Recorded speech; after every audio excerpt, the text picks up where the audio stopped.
How we doing, folks? Your boy Marcos over here, a little Freestyle Friday. Giving you guys this Max Curse of Brotherhood game, man. This video should have came out like last month when I was playing through this. But in all fairness, I didn't have like enough time, man, with the World Cup and the videos I want to put out for that. My Freestyle Fridays got books, son. And then I looked at it later on, the Valiant Hearts and stuff. I didn't have no time. I was like, man, I got to pump this game out over here. So I'm basically playing these guys the intro scene because I want you to see how ridiculous of a concept this game is. Like, the storyline behind this is absurd. I'm not sure. I guess they talk, right? I'm pretty sure. Oh. Little brat? Look at that, man. Unbelievable. But the game, you know, it's a platformer type puzzle game. Giggle, which is pretty cool. Brother of mine, I wish you'd erased from all of time. I wish your traces could be gone from all places. That evil itself could take you away and leave me alone on this very day.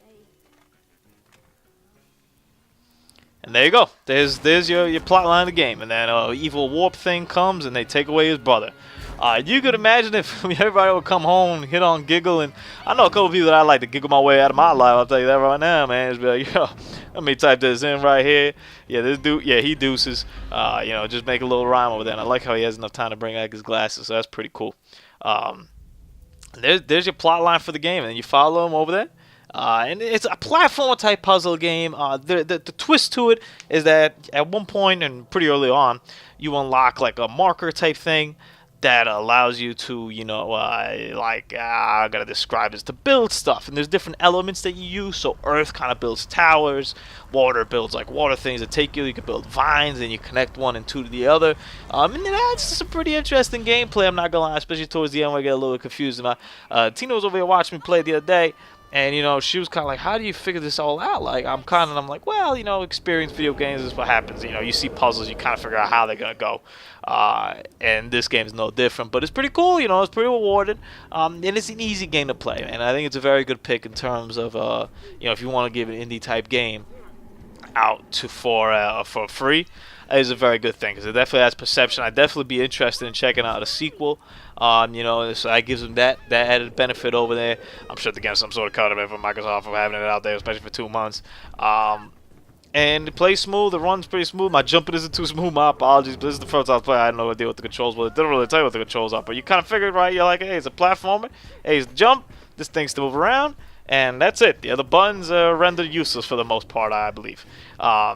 And that big bad guy over there takes away my brother. And you really don't kill that guy until the end of the game. I actually beat the game maybe a couple weeks ago. You actually don't kill that guy until the end of the game. So I was very satisfied to finally see that dude perish because he definitely ruined my life over there. There's some collectibles and stuff that you could get. You know, I think there's 75 total. I probably got like 60 of them, and the other ones over there. They had a pretty cool perspective to the game. It's kind of like the collectibles of Valiant Hearts, except, you know, the collectible Valiant Hearts you kind of just have to find. These are like, they put them right in your plain face oftentimes, and you kind of look at it and be like, how do I get there?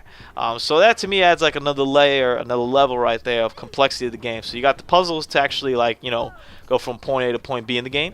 And then you got, you know, how the hell do I get this other thing over here? Do I really got to get it? You know, I left it like maybe 1 or 2 behind that I couldn't figure out. But for the most part, you want to do it because it also makes you feel stupid. So overall, I think it's a very good game to give out for free.